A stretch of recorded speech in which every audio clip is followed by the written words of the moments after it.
Nights now. Our speaker, Seth Goldstein, grew up on Cape Cod, where he developed his passion for maritime history. He's the director of the Cushing's Point Museum at Bud Light Park and is the director of development for South Portland Historical Society. He has worked for Greater Portland Landmarks and the Portland Harbor Museum. He has taught at the University of New England and Southern Maine Community College and currently teaches at the Maine College of Art and Design. His research interests include historic North Atlantic fishery, global piracy, New England shipwrecks and lighthouses, the transatlantic slave trade, and the Vietnam War era counterculture. That's quite a list. Yeah, I'm interested in all that. It's a little eclectic, yes. All right, you can't put this guy in a box. All right. He's a member of the Atlantic Black Project, a grassroots nonprofit that examines Maine and New England's marginalized history and region's complicity with the economics of enslavement. And that brings us to tonight's topic, enslavement. Slavery is not a topic that has been associated with Maine, unless, of course, it's about Joshua Chamberlain fighting to free the enslaved at Little Round Top, or the plentiful abolitionists who walked these lands. In fact, I think until very recently, our history taught us that the New England states were the good guys and slavery only existed and was supported by the South. That history, my friends, has turned out to be not quite true. Digging into the past with a new focus, historians have shown us that many of our most revered early settlers owned enslaved people right here in Maine. And our speaker tonight will share his own research that reveals the degree to which Maine actually benefited from and was a critical cog in the slave trade. Although Portland plays the major role in his research, Maine in general was shaped by this relationship. You will learn how the urban topography and architecture of Portland was shaped by this economic relationship and the horrid conditions that enslaved Africans endured to produce that wealth. Seth has recently presented this research to a variety of museums, historical societies, church groups, and businesses, and now he will share it with us. Please join me in giving a warm welcome to Seth Goldstein.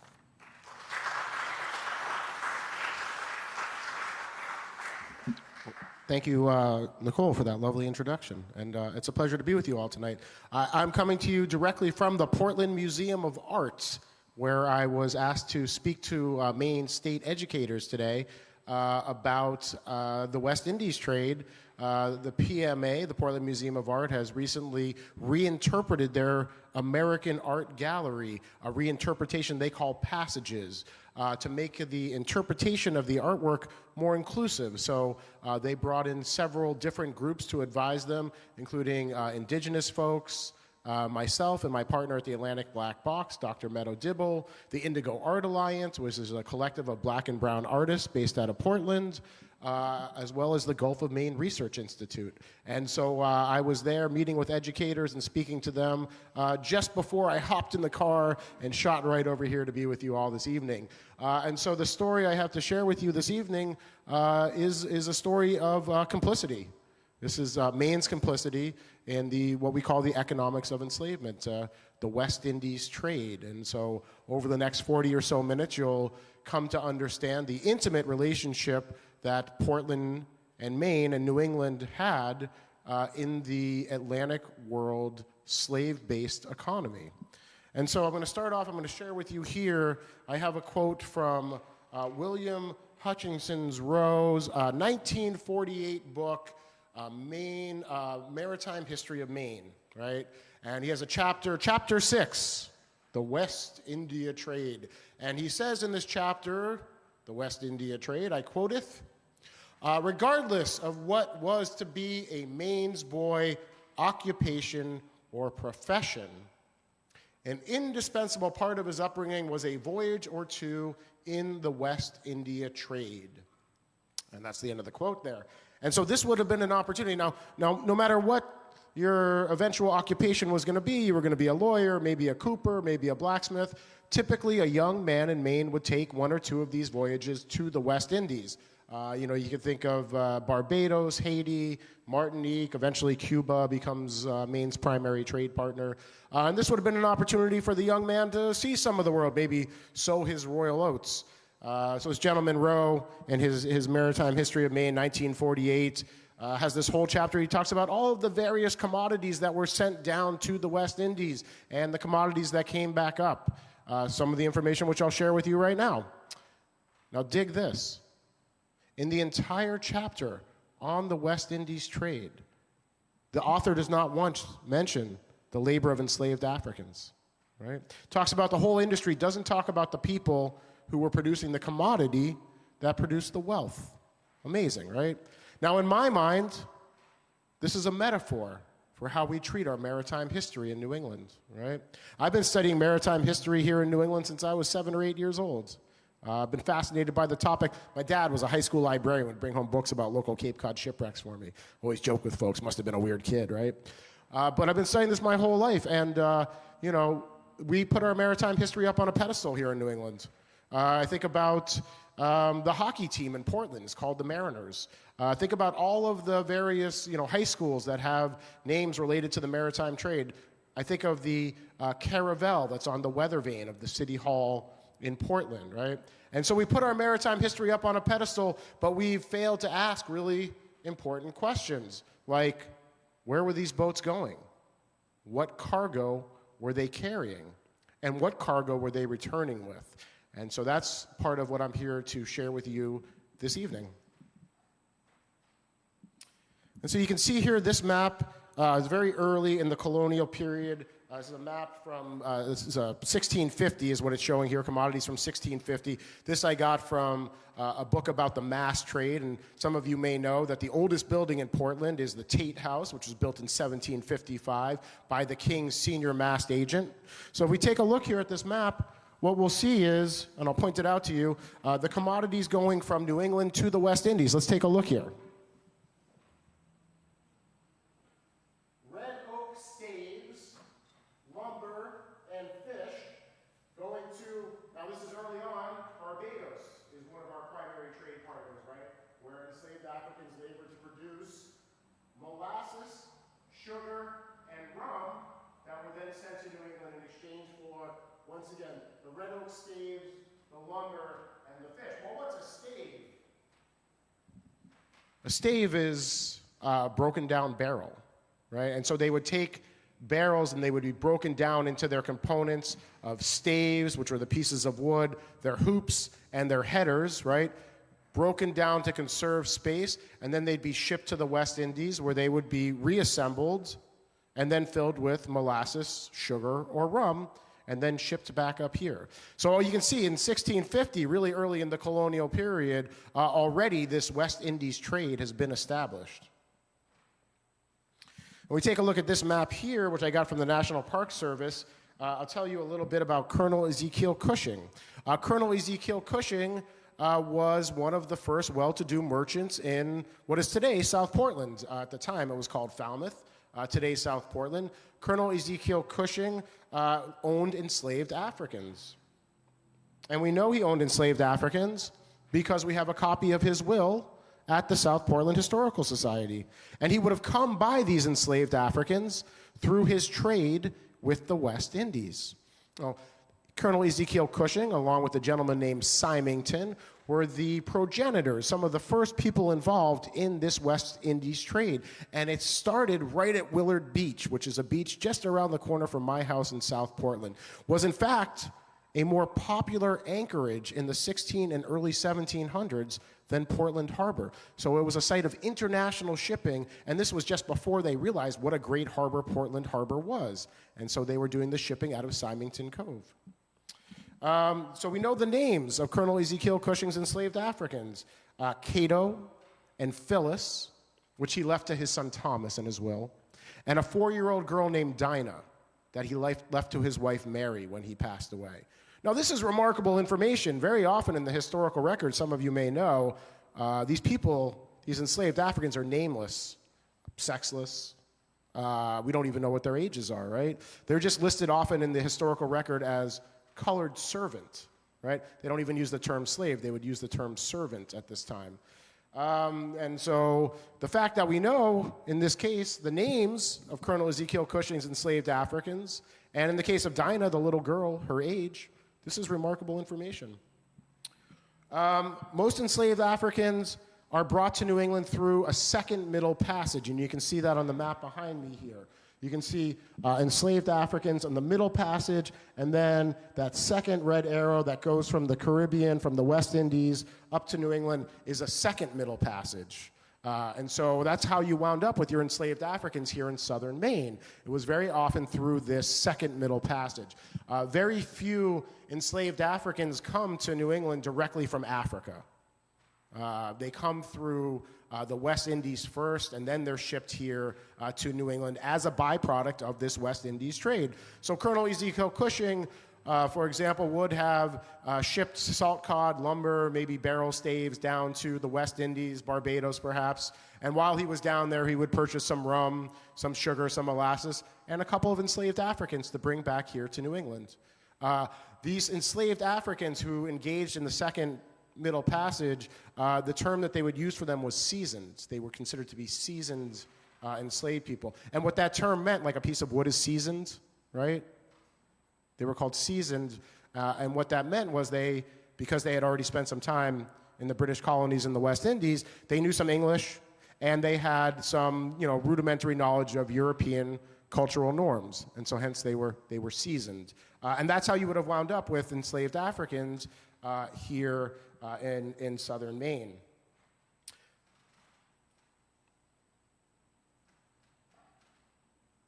Now, we take a look at this next slide here. This is the ledger of Nathaniel Knight, one of the gentlemen who was involved in that mass trade that I was telling you about. And some of you may have know about the mass trade. This is one of the first big industries here in Maine. They would cut the white pine trees, and they would send them to England to become masts for the British King's Navy. So this was a big business. This is actually how the lumber industry gets its start here in Maine. Once again, this is known as the mass trade. And this is why the oldest building in Portland, once again, is the 1755 George Tate's house. And he was the senior mast agent. And so being, the most important guy in the colony, he got a really nice house. And so his house remains today. Because it was built outside of the peninsula of Portland, it survived the raid that when Moat burned Portland to the ground during the American Revolution, and also survives the Great Fire of 1866, which is the largest city fire in U.S. history up until that time. And so the Tate House still there today. In fact, I lectured in the backyard of the Tate House about 3 weeks ago. It was lovely. The sun was setting. There were egrets in the Stroudwater Village, and I got to present this research to their members. But what you see here is a ledger. Nathaniel Knight was the right-hand man of Colonel Thomas Westbrook, whom the city of Westbrook is named after today. And Thomas Westbrook was the mast agent before Tate shows up, along with his partner Samuel Waldo, who Waldoboro is named after today. And so if you take a look here, and I don't know if you can see from where you're sitting, but I pointed some arrows out. Now, these are goods that Knight is selling to his employees. These are the guys who are working in the mast industry, right? So guys who are cutting these trees down and then twitching them, which was what the term they used to describe to moving them to a body of water so they could float them down to Falmouth, which was the mast port. And so if we take a look, we can already see the significance of some of these luxury commodities. So that first arrow there says sugar, and there's some creative spelling here, so you'll have to bear with the spellings from the 1734. The next arrow down, once again, sugar. The next arrow down, the third arrow down, tobacco, which, tobacco, right? Then once again, sugar, and then that last arrow there, molasses, as well as tobacco, right? So already you can see in 1734 the significance of these luxury commodities, and these would have been, once again, workers working in the mass trade, and this was the ledger that Knight kept a record of who was purchasing what from the kind of company store, if you will.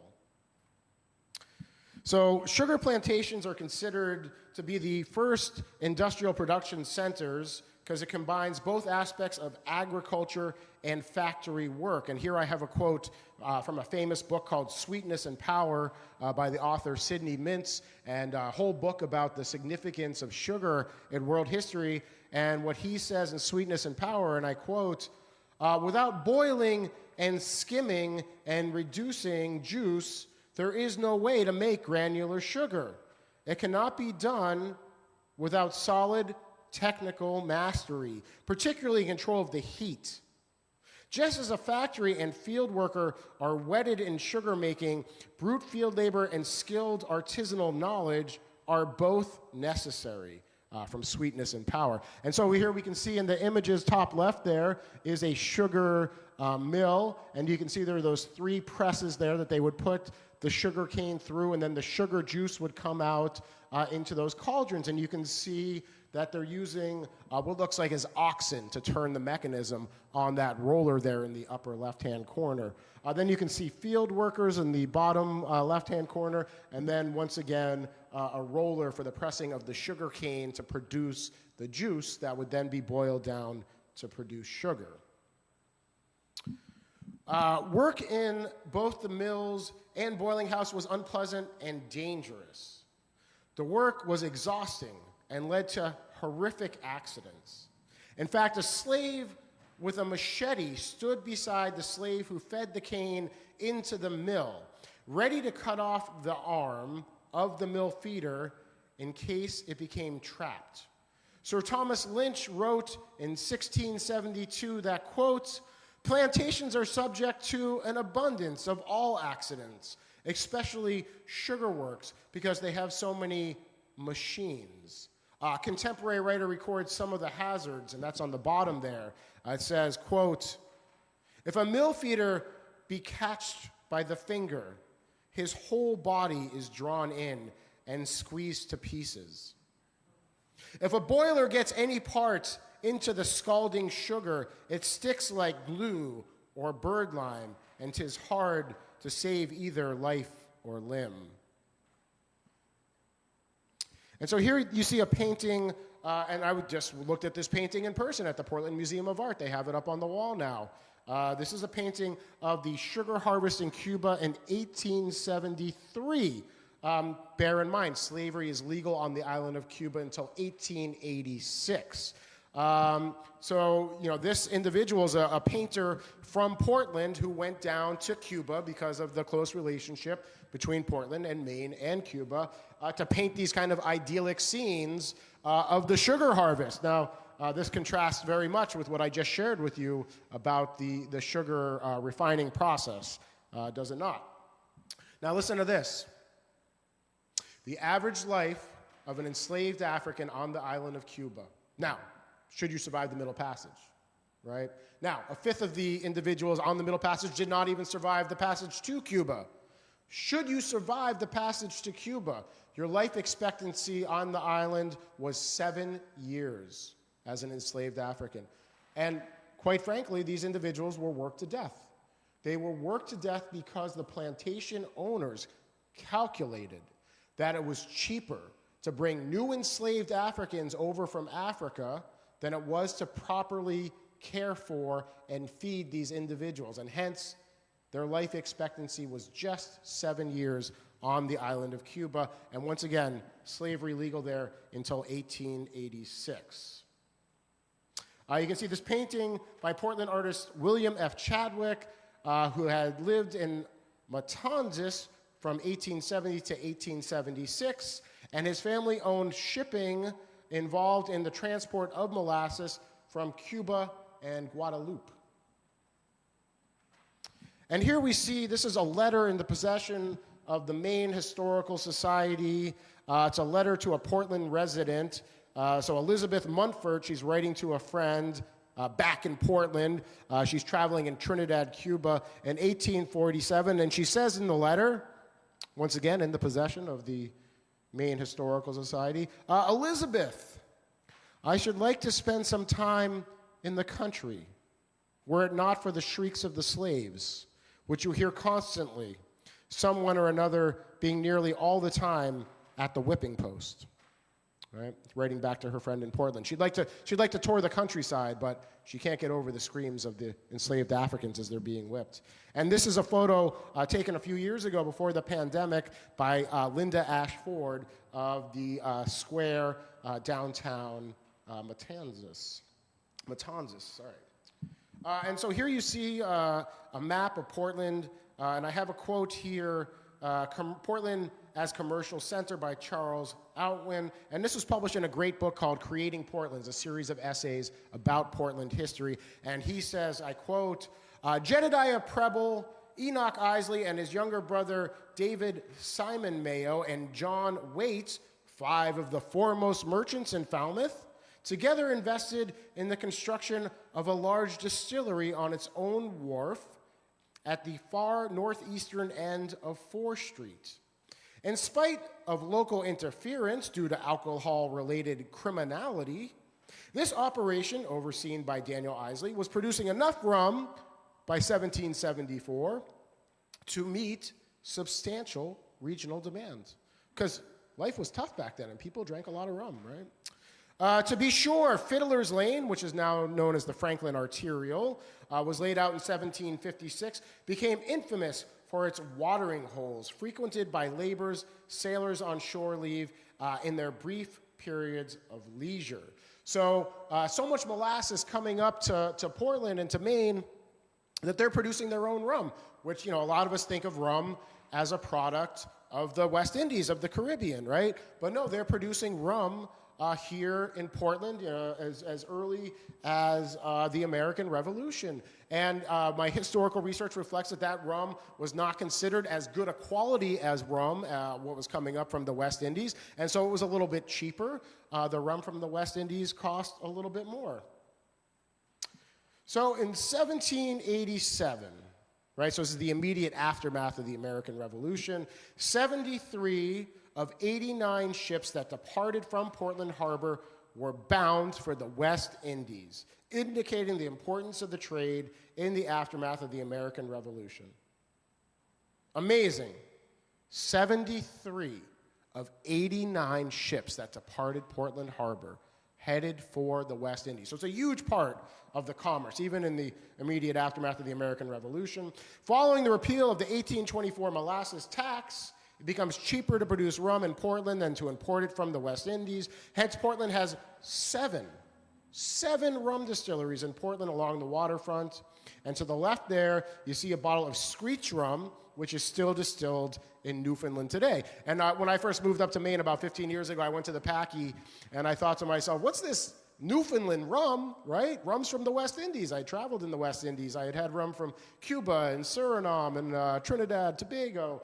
But no, there was so much molasses coming up here that they were producing rum in New England, and they're still producing rum in the Canadian Maritimes today.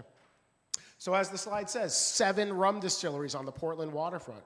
Well, some of that rum is being shipped to the west coast of Africa, where it's one of the preferred trade goods used to purchase enslaved Africans. So this completes the circuit of the Atlantic world economy, right? What we used to call the triangle trade, enslaved Africans to the West Indies, molasses up here to New England, turned into rum, then sent back to Africa to purchase more enslaved Africans. And you can see from this slide here, this is the streets of Trinidad, Cuba. Once again, I owe the credit to this photograph to Linda Ashford. Still today, the streets of Trinidad, Cuba are lined with the ballast stones of the main ships that traded there, right? A testament to this close relationship between Portland and Maine and the island of Cuba.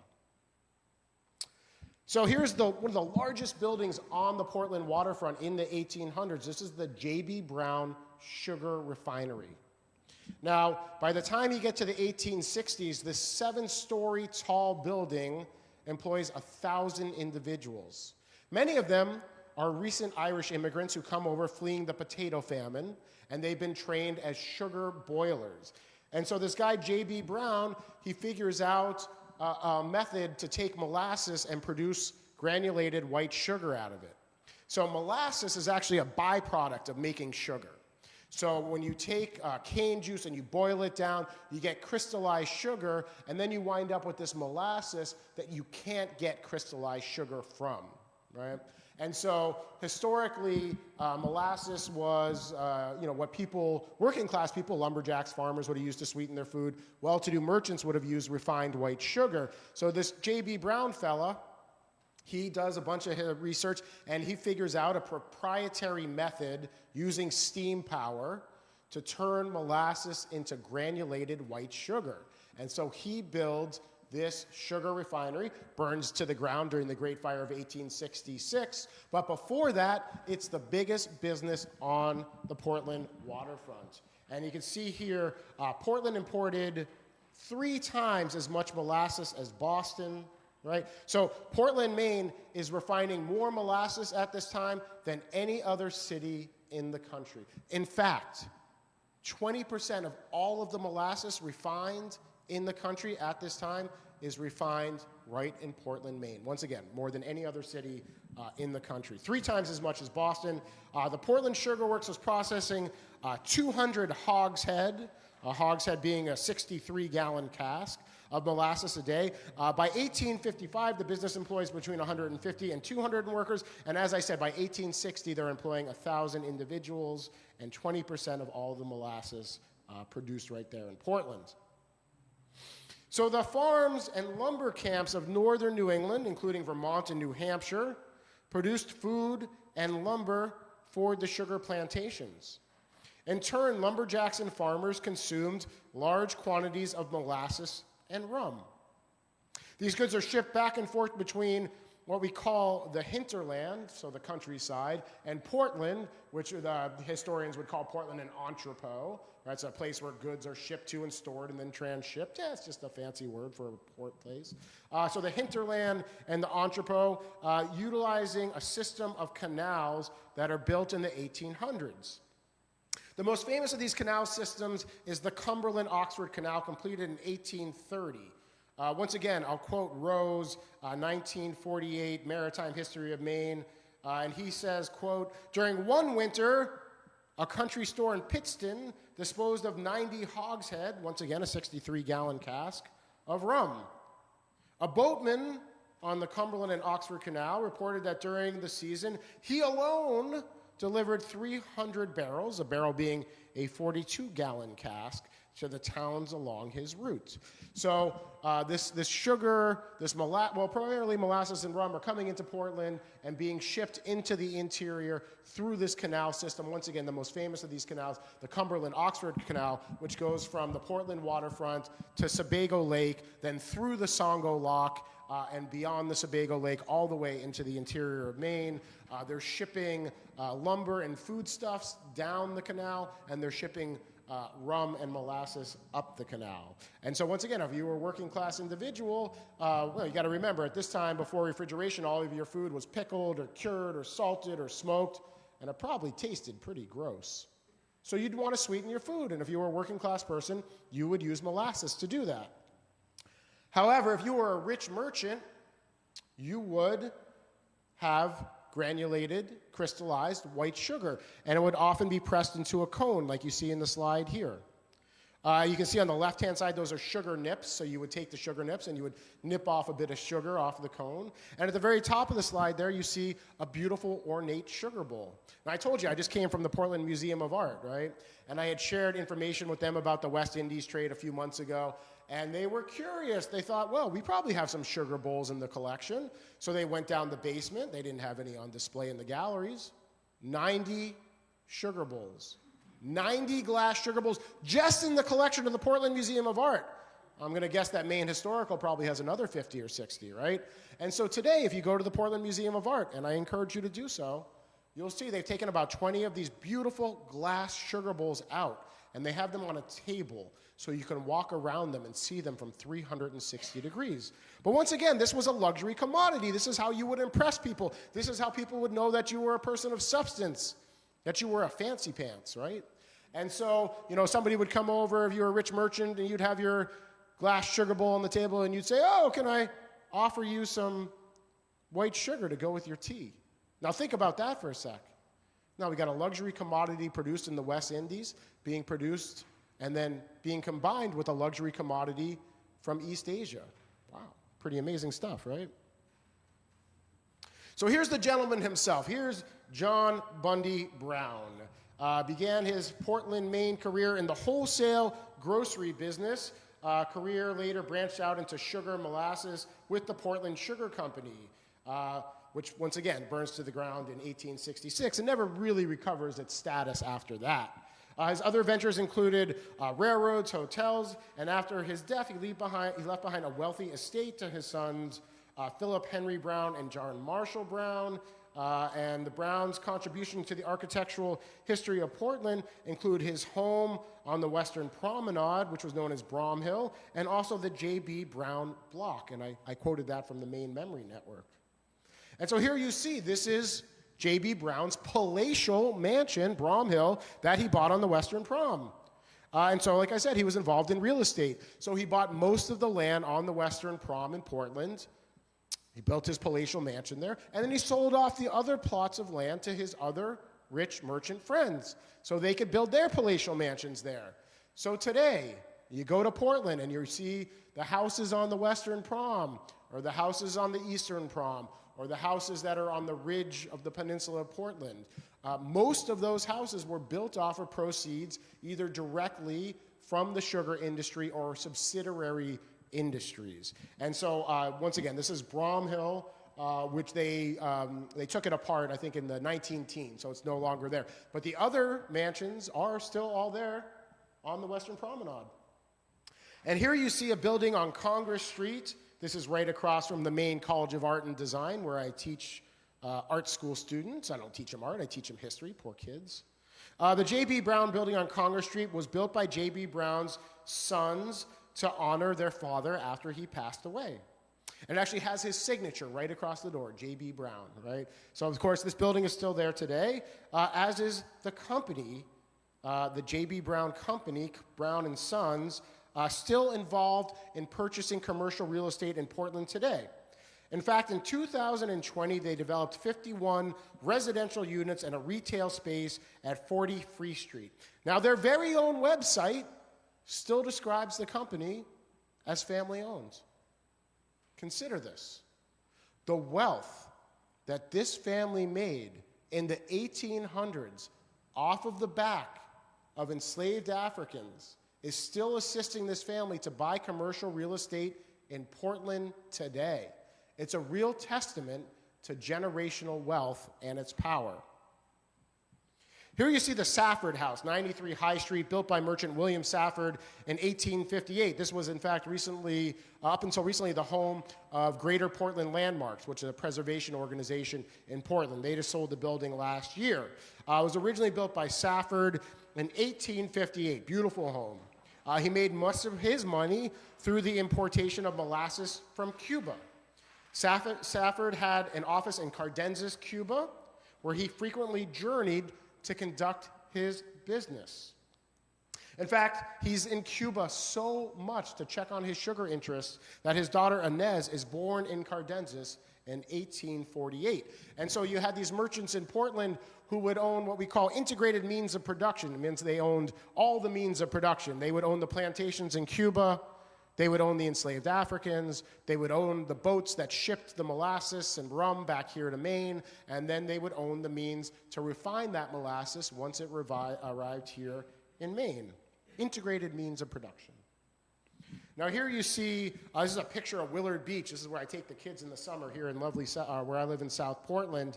The history of Portland, written by William Willis in 1831, states that, quote, as early as 1745, there were owned at that precinct, which was at the time called Cape Elizabeth, today known as South Portland, 5 schooners and 5 sloops, and at a subsequent period, the West India business was carried out there to a considerable extent, principally by William Symington and Ezekiel Cushing.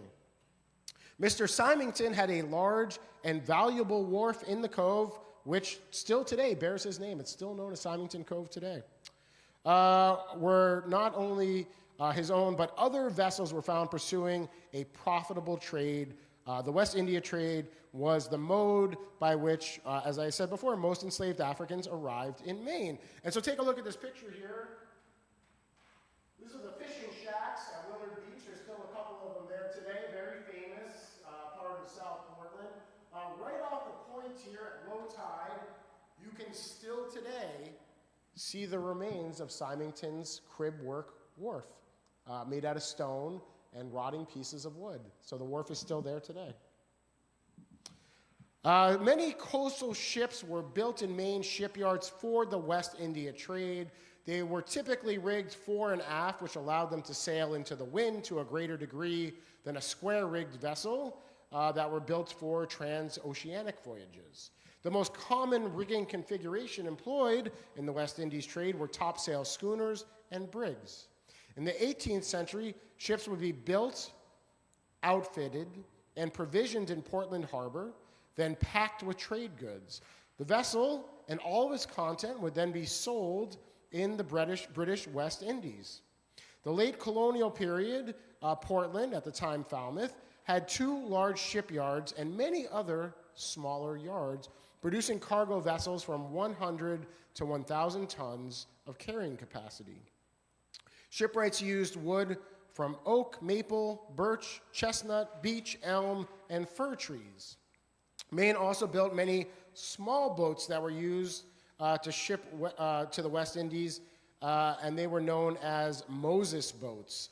These small boats, these Moses boats, were used as lighters. So they were used, they would sail them into the land where it was too shallow to bring a large boat in, and then they'd be able to sail, row the molasses out to the larger vessel that would be offshore.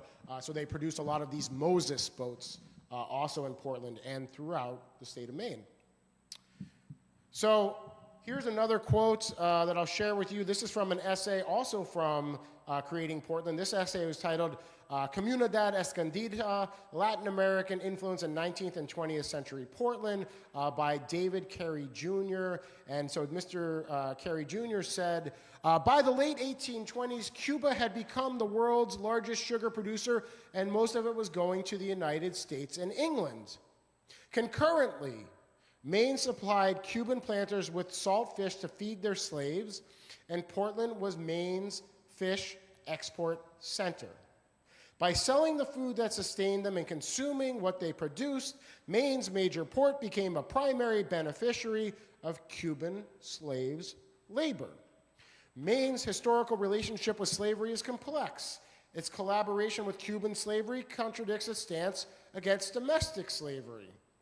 Portland entrepreneurs who feasted on Cuban sugar stood in stark contrast to Maine's abolitionist movement and the state's contribution of troops to fight the South in the Civil War.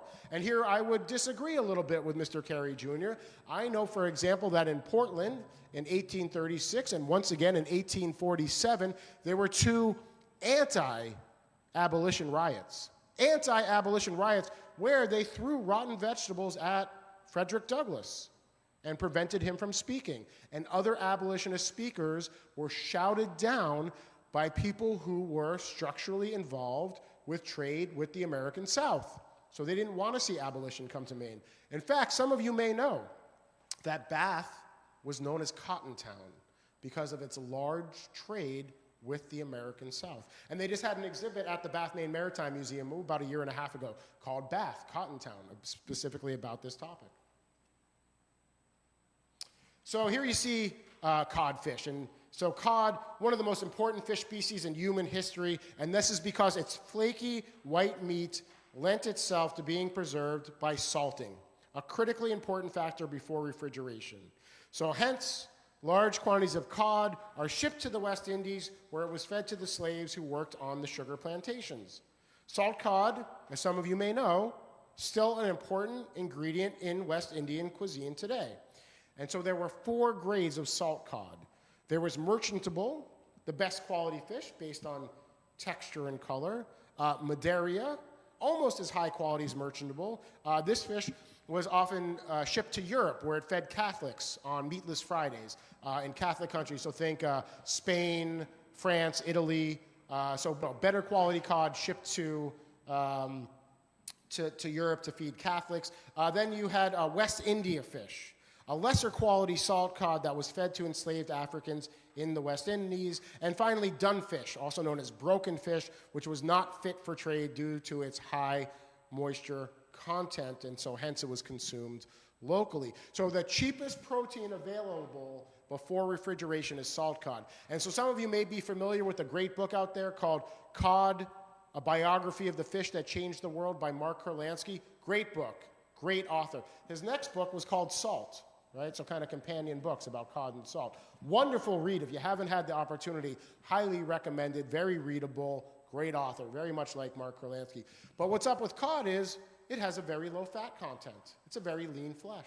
Well, it turns out that fat is the enemy of preservation, right? And so cod, being a very lean flesh, takes the salting process, once again, better than any other protein known to man. Now, who out there has seen salt cod before? Raise your hand if you're familiar with it. So then you know salt cod is as hard as a board, right? And you can take it, I could hit it up against the bench here, the salt cod would be fine. But you take that salt cod, you rehydrate it in water for a couple days, and it rehydrates, and regains this flaky white texture of the codfish. And as I said, still an important ingredient in West Indian cuisine today. So here's a great picture. Here's the fishing fleet, 1882 in Portland. Really cool picture. And I know exactly where this is because I go back here all the time. I take my walking tours behind Harbor Fish. This is the nice, really big fish market on the waterfront in Portland. And so back then, this is 1882, just as today, if we went down there tomorrow morning, you'd see the exact same scene, fishing boats tied up right behind the building, the catch coming right off the fishing boats, going right into the fish market to be processed. Of course, the only difference is today is that they're motorboats and they don't have sails. And this is from that same series. This is what's known as a flake yard. And so each one of those tables is what's known as a flake, and each one of those individual white objects on the table are a fillet of cod that's been dressed and salted and put in the sun to cure. This was very tough work, right? Now, look at the size of that flake yard. It's huge, right? Gives you an idea of the scale of the industry. This is on the waterfront in Portland, right? And so these cod, once again, they'd be caught in the Gulf of Maine, they'd be salted and then cured. On a hot day, you would have to turn the cod fillets very often, otherwise they would cook in the sun. If it rained, you'd have to cover the cod fillets very quickly before they got too wet. It would inhibit the drying process. But once again, just a really cool picture, 1882, Portland waterfront, just to give you an idea of the scale of this industry. And once again, just another picture of the flake yards in Portland from 1882. So another major contribution to the trade between Portland and the West Indies was lumber. Because much of Cuba's forests had been burned down to make room for sugar plantation, Maine supplied much of the lumber for building. As I said, the port of Matanzas built almost entirely of New England lumber.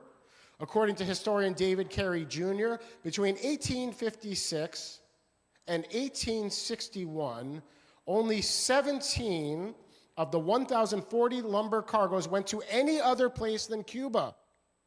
And from 1816 to 1864, about 1,000 vessels traveled from Maine ports to Cuba. Havana received large quantities of Maine ship timbers in the 19th century to fuel their shipyards to build Spanish warships. So the Spanish still, obviously, Cuba's a colonial possession. They had a shipyard in Havana, and the lumber they used to produce their warships came from right here in Maine. Also ice, and maybe some of you know about the ice trade. Not many people do. It's a fascinating industry at one point in time, huge here in the state of Maine, and then electric refrigeration comes along, poof, hardly a trace of this industry remains today. The first shipment of ice to the West Indies was shipped from Bath in 1815, was harvested on the Kennebec River and stored in massive ice houses on the shores of the river. In fact, at one point in time, there were 60 giant ice houses on the Kennebec River. Not a single one remains today. Because you know what happens to big, large, wooden buildings? They catch fire, they burn to the ground, right? So I've been up there, the shores of the Kennebec with my friend Matt, and we have a book in my collection, Tidewater Ice of the Kennebec River, with a lot of photographs in it, and we went looking for traces of this industry. Nothing. The only thing you find on the sides of the Kennebec River are flat places where the ice houses used to be. Other than that, not a trace of the trade remains. And they called it, back in the day, they called it the Harvest of Diamonds.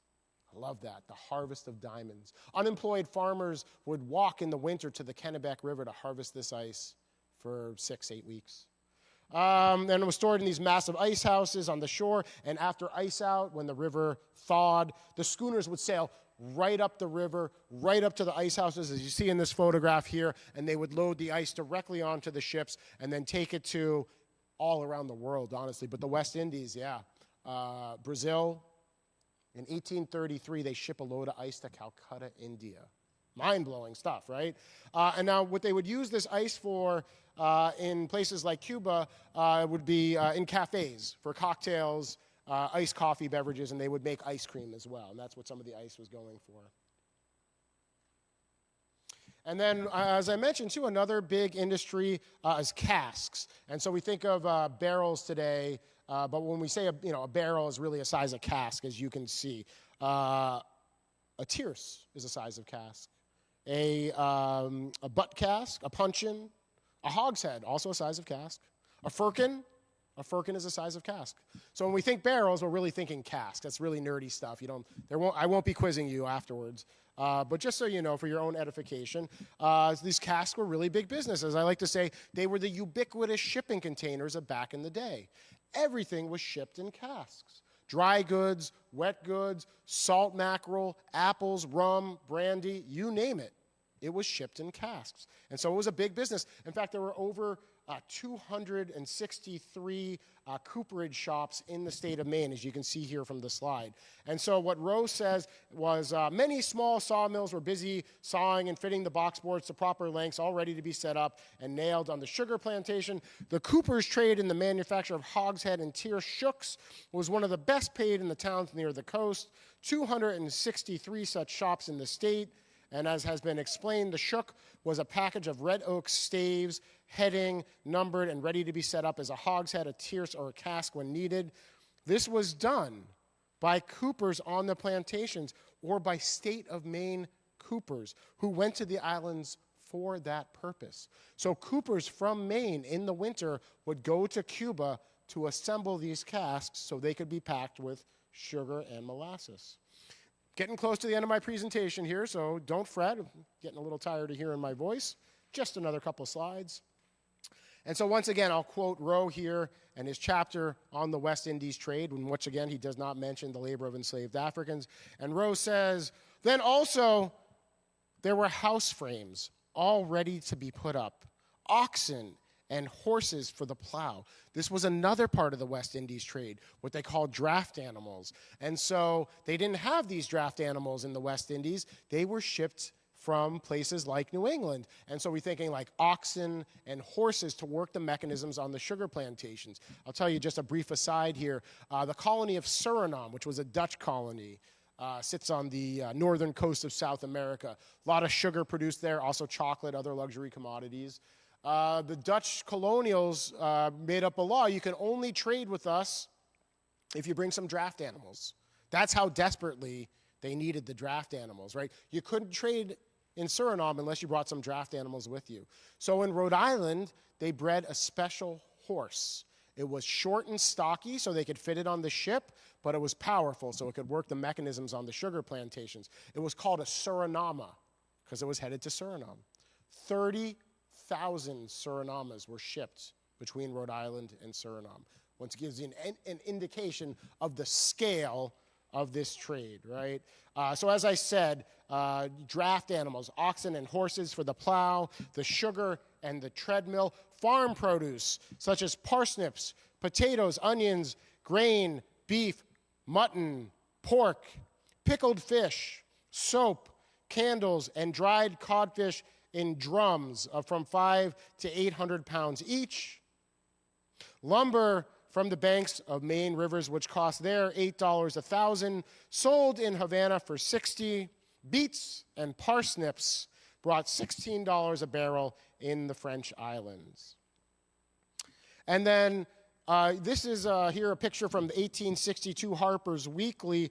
This is the hanging of Captain Gordon, is what this picture is called. And this is not my specific area of expertise, although I do know a thing or two about it. But one of my associates with the Atlantic Black Box, Dr. Kate McMahon, works for the Smithsonian Center for the Study of Global Slavery. And Kate's originally from Maine. And so she has studied Maine's relationship to the slave trade. And she has documented over 200 vessels from Maine that were involved in the slave trade.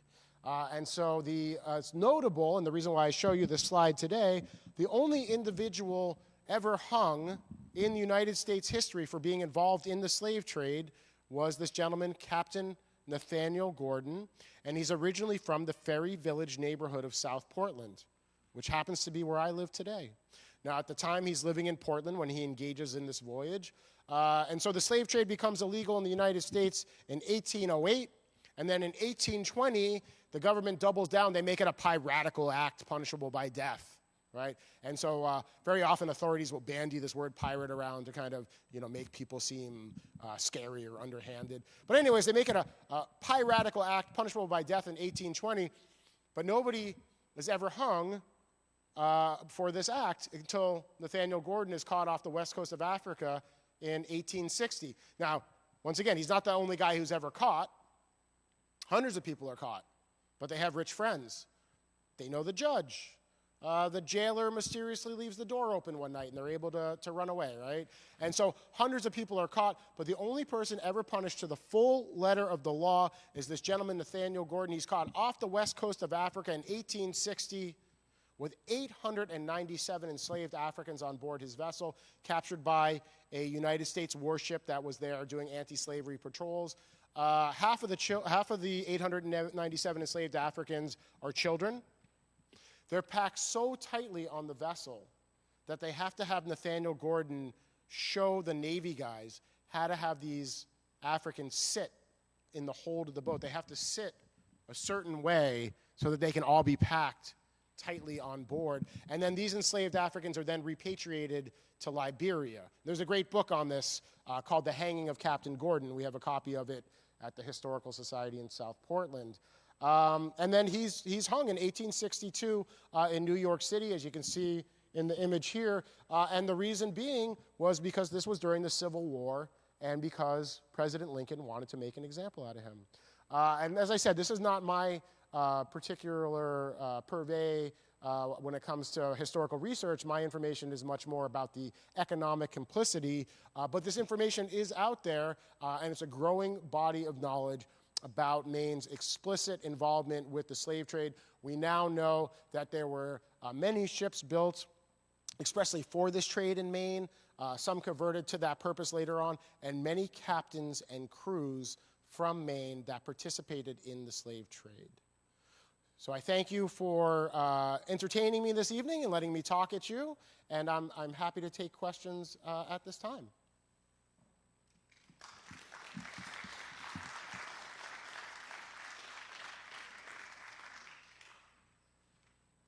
Yeah, right there, sir.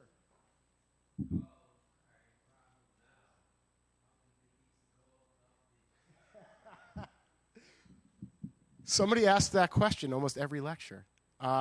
So I have a couple of hypotheses, but my best guess is he wanted to know how they keep the gulls off the salt cod, right? Which, good question. I think that they probably had, that they paid boys, young boys, to walk around the flake yards and to shoo the gulls away. But I'm not 100% on that, and so it's still to be revealed how they kept the gulls away. But my sneaking suspicion is that they had young boys employed for that purpose. Yeah. Yeah, absolutely. Yeah. Well, and also, speaking of big things, cod can grow to impressive size, not any longer. But, in 1895, they caught a codfish 6 feet in length and weighing about 210 pounds off the coast of Massachusetts. And I always tell people, well, how big of a codfish is that?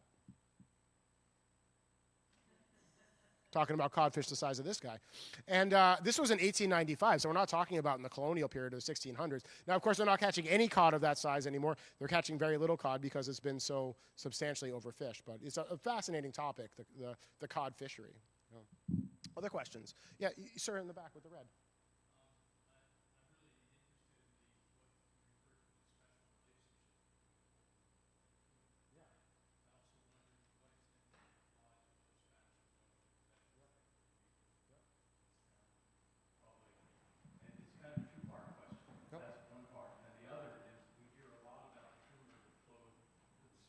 Yeah. And I'm just wondering about if you could tell us anything about tropical timber flowing to the north. Oh, that's a great question. I don't know anything about tropical timber coming to the north.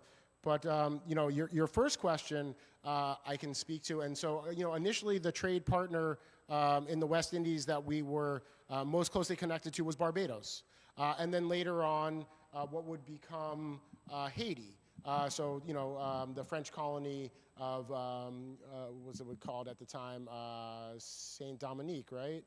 And then after the Haitian Revolution, which I think is like 1803, 1804, then they cease getting most of their sugar from what would become Haiti and the Dominican Republic.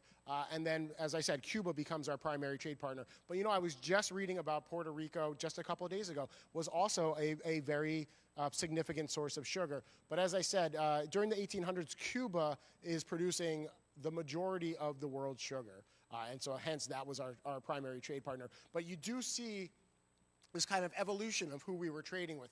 Initially Barbados, then the French islands, including what would become the Dominican Republic and Haiti, and then later on the Spanish colonies of Cuba and Puerto Rico. So yeah, very good question.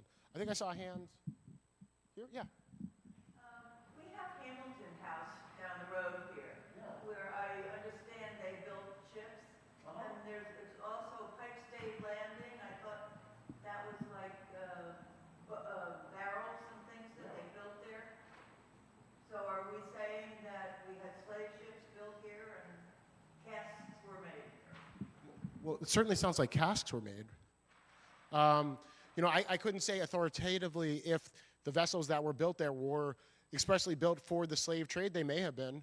But keep in mind that there were a lot of ships that were built that were later converted to that purpose. So even if they weren't expressly built for the slave trade, they could have been converted later on for that industry. And so I would say, yeah, there's a really good possibility that that was the case. Yeah, 100%.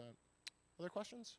Oh, yeah. I don't know if I misunderstood this. You said that the ships were packed and then sailed, and then the ship Yeah, was sold. everything was sold, the ship as well. How did the sailors get that? Oh, that's a great question.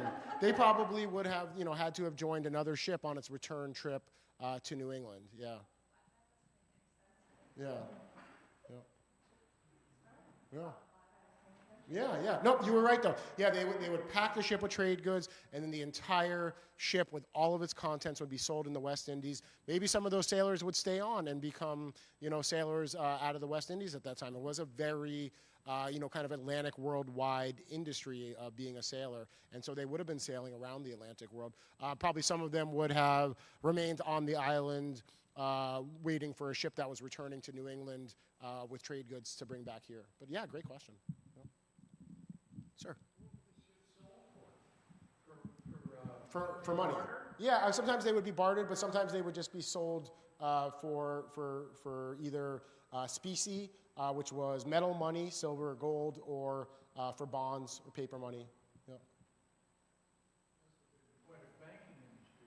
Yeah, well, absolutely. There's a lot of money being made. I mean, nascent capitalism really evolves with the plantation industry. So, capitalism in the Atlantic world is really tightly connected to the economics of enslavement. And so it's not a coincidence that capitalism starts to evolve in its modern form in the 1500s as plantation agriculture is starting to start. So, yeah, very closely connected.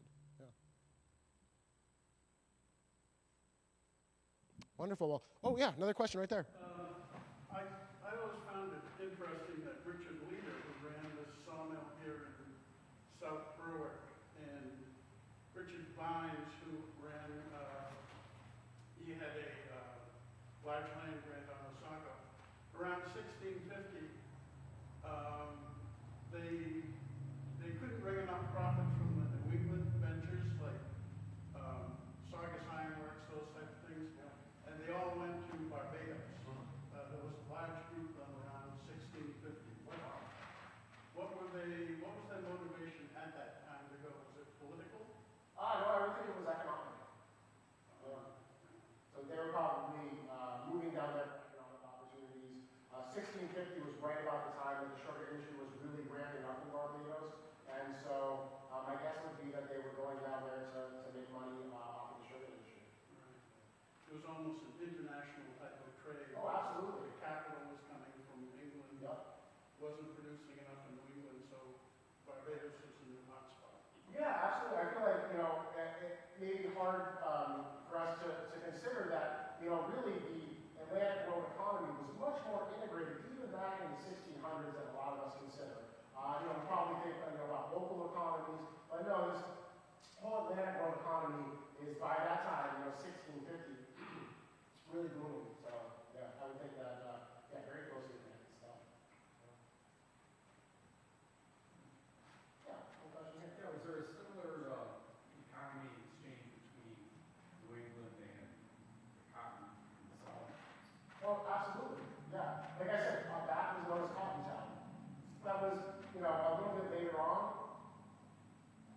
So the sugar industry really starts, in Barbados back in the early 1600s. And the sugar industry actually starts all the way back, in the 1500s with the Spanish and Portuguese who were growing sugar. And then when the English start to get to the game, and the English are a little late to the game, they start producing sugar.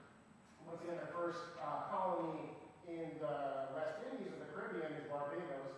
But later on, in the late colonial period, and then after the American Revolution, lots of trade going on with the American South, and that's why that would have been known as Cotton Town. Every community in this area had a mill. Absolutely, and that's where the textiles are coming from. Yeah, and same thing, in Rhode Island, a lot of textile mills. And one of the textile mills in Rhode Island was producing a cloth specifically for enslaved Africans, who they didn't wear the type of cloth that everybody else wore. It was a kind of a rock party cloth that they were producing at mills in Rhode Island, especially for that purpose. But yeah, you think of the mills in Lynn, Massachusetts, obviously Biddeford, Lewiston, all would have been using raw materials that would have been generated by the hands of enslaved Africans. Yeah, absolutely. Wonderful. Well, if you have a further question you want to ask me on the way out, please don't hesitate. But my pleasure to be with you this evening and to share a little bit of knowledge with you. And so I thank you for joining me.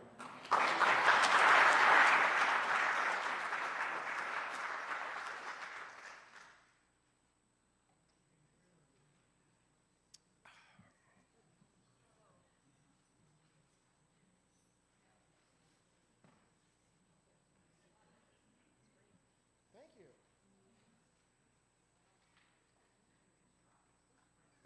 Is that something you typically do?